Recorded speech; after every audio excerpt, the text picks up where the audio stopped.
Good afternoon. My name is Ahtziri Gonzalez, and I'm a youth ambassador for the One campaign. And I'm also, a young leader from Latin America. And today I'm very pleased to be interviewing Rebeca Grynspan. She's the Secretary General of the Ibero-American Conference. She's an economist and also ex-vice president of Costa Rica. And before her appointment as the Secretary General of the Ibero-American Conference, she was an UN Undersecretary General and Associate Administrator of the UNDP. Today we're going to be speaking about the Sustainable Development Goals and youth in Latin America. Is that okay for you if Wonderful. I start making a question? Yeah, that's wonderful. Okay. So the upcoming Ibero-American Summit is going to happen next year in Guatemala. And the central topic will be the Sustainable Development Goals. Could you explain to us how are you planning to discuss this topic, and how are the Ibero-American countries going to engage in the Agenda 2030? Well, the first thing that we are doing is trying to understand how our cooperation platform aligns with the Sustainable Development Goals. And so we can understand what we are doing that really helps, what we can do more to engage with the countries. And the idea is to support the countries to really be able to comply with the Sustainable Development Goals. It's a very complex agenda, and it's a very integral agenda. So countries need really a lot of help to be able to engage better, be more efficient, and have more results in terms of the Sustainable Development Goals. And one thing that is very important that we learned from the MDGs, and is that we need to do it early. We need to try for countries to engage early in the process, because with the MDGs, it took us 5 years to just set up the platform for the MDGs. And then the countries engage only at the end, very enthusiastically and very committed, but they lost a lot of time at the beginning, and there is no time to lose. So part of the issue is try for countries to engage very early in this process and use a lot of the horizontal experience between the countries, help and cooperate between them to really learn from each other to engage with the 2030 agenda. I think it's very interesting what you say. I mean, most Latin American countries are now middle-income countries, and they're really, really close to achieving these goals. But what do you think is that they need to do to give that last step and to give like this push to get there for 2030? Well, you know, we learned also that that's not so true. In fact, the classification of middle-income countries almost tells nothing about the realities of our countries, because we have different development gaps. I would prefer to call these countries countries in transition to development, not really middle-income countries.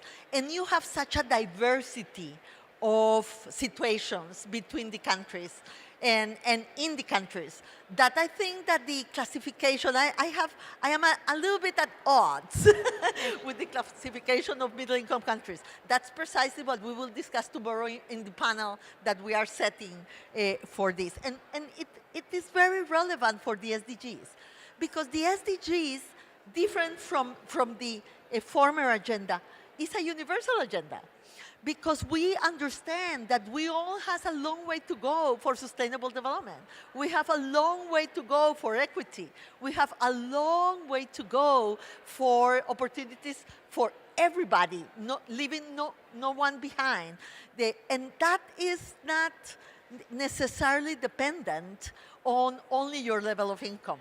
Yeah, sure. I think that Latin America has one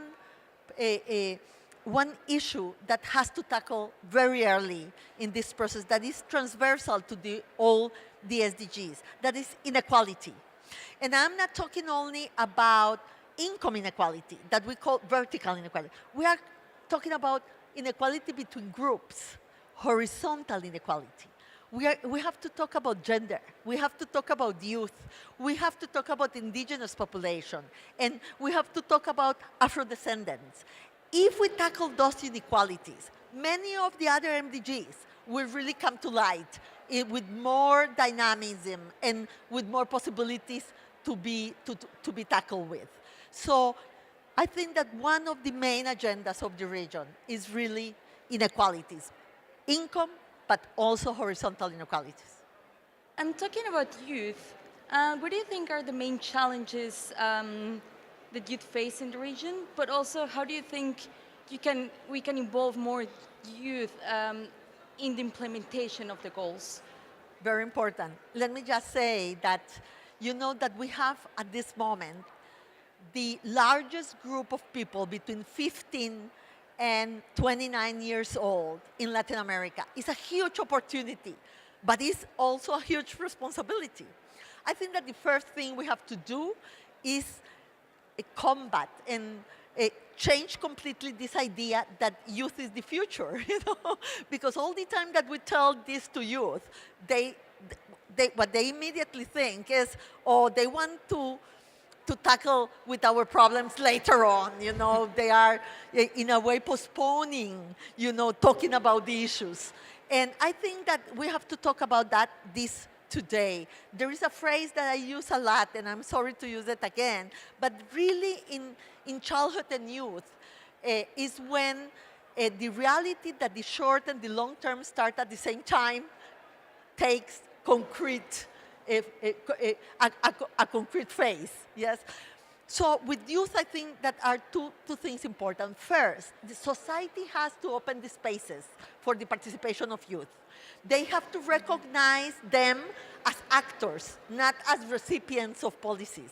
And they have to recognize that the future is about ideas, about talent, about creativity, and that youth are an enormous possibility and opportunity for the economy, for social cohesion, for entering into the new world where all these transformations are taking over. So let's open the spaces and let's combat the fears that society has about it. The other thing that I think that will be very important is to think that when you try something and you don't succeed the first time, it's not a failure.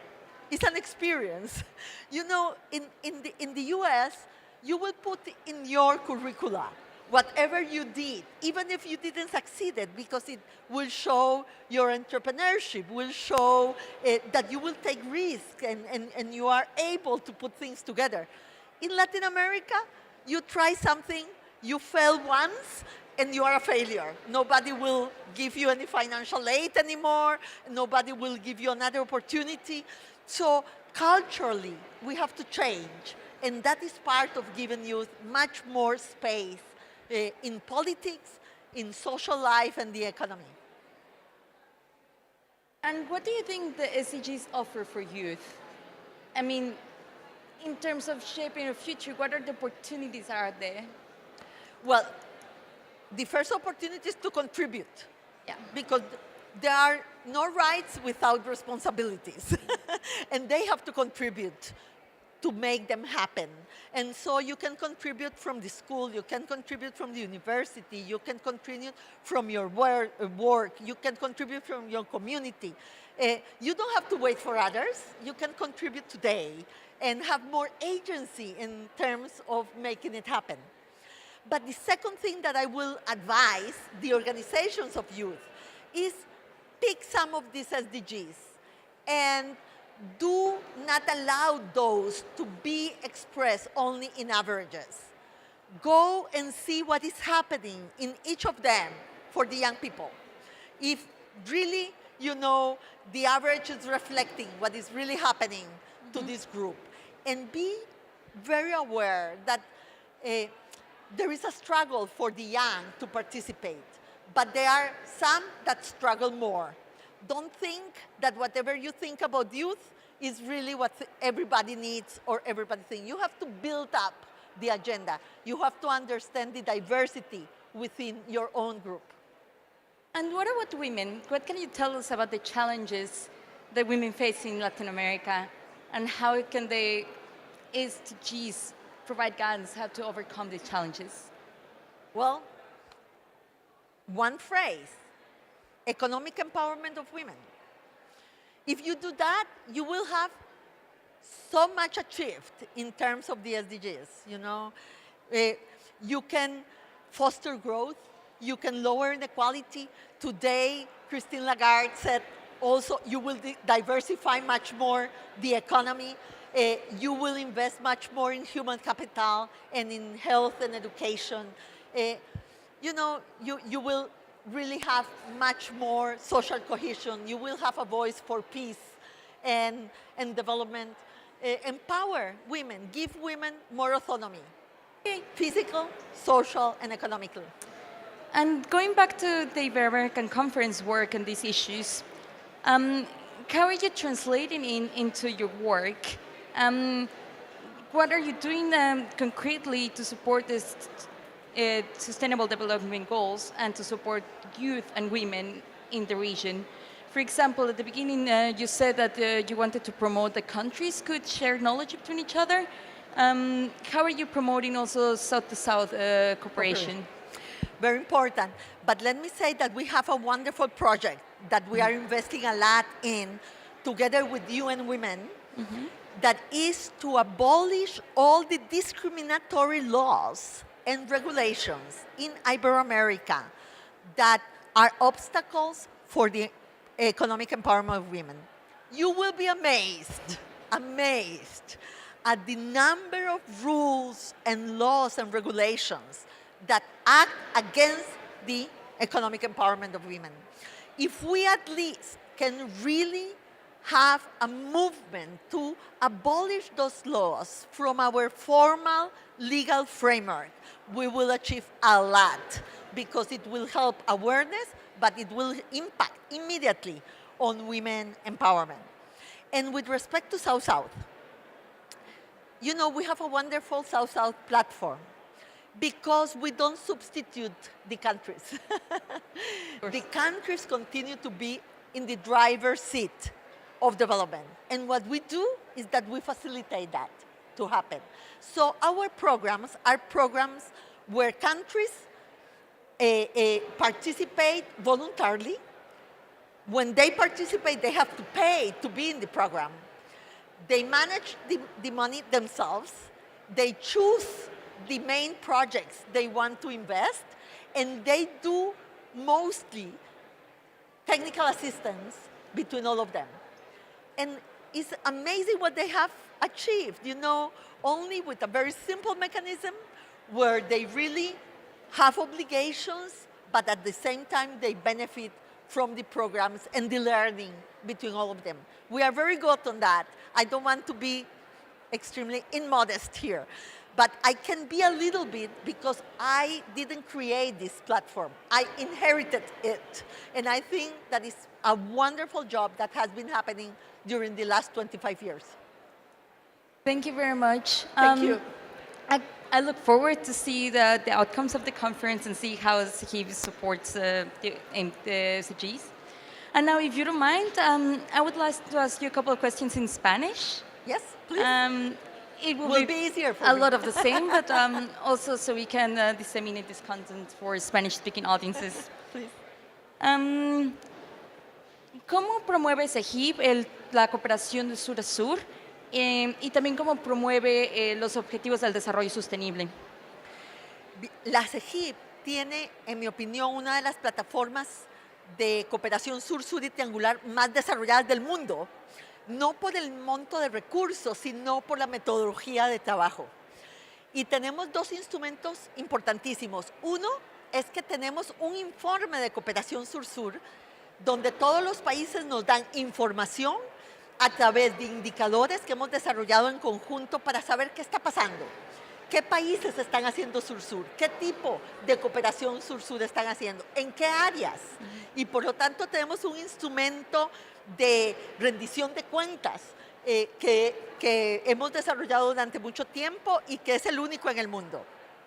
Segundo, tenemos programas de cooperación sur-sur en las áreas de educación y ciencia y tecnología, en el área de cultura, probablemente junto con la UNESCO, somos una de las organizaciones que se toma más en serio el tema cultural, y en el área de cohesión social.